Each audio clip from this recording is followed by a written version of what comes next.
22. To thyself thou speakest well, but actest not rightly. What is this thou sayest? What is that thou doest? Thou wouldest reap wheat where thou didst barley sow, but the good cometh when thou actest worthily, day and night for the sake of the flesh's lust.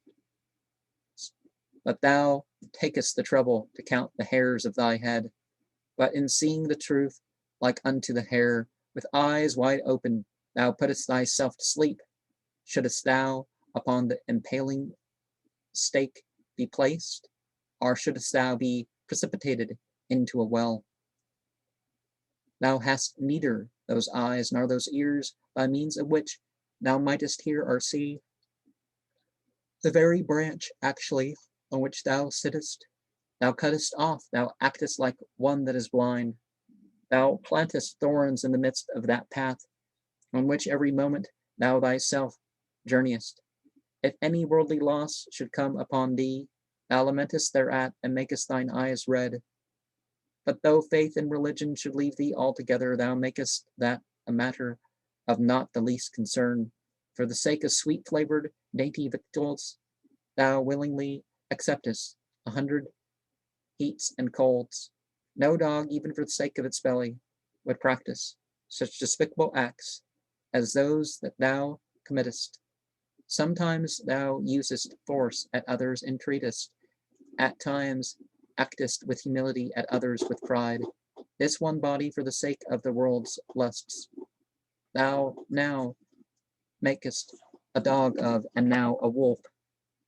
At that time brightness cometh upon thee, when thou causest darkness in another's house. The funeral entertainment is unto others sorrow, but thou turnest it into a joyous bridal feast. Any matter, however vile and base it may be, meeteth with entire approval thy heart within.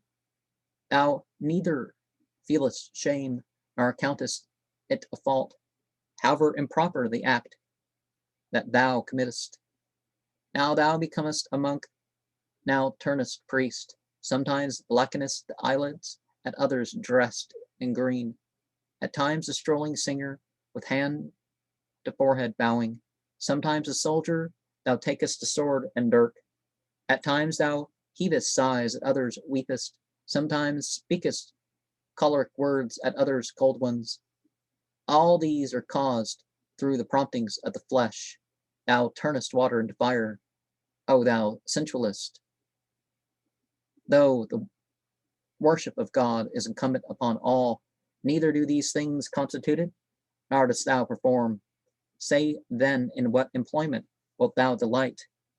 Wilt thou with an ox or with an ass, donkey, amuse thyself? If the favor of the Almighty be essential unto thee, thou wilt renounce for thyself all vanity and pride.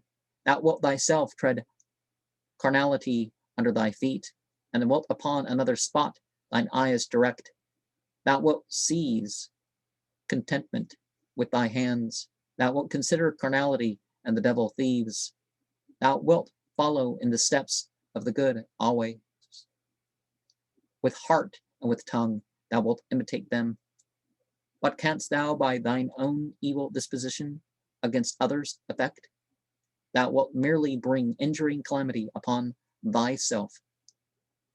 Thou fallest into a well of thine own free will. Then what complaint against ዄABDUL ḥamīd bringest thou?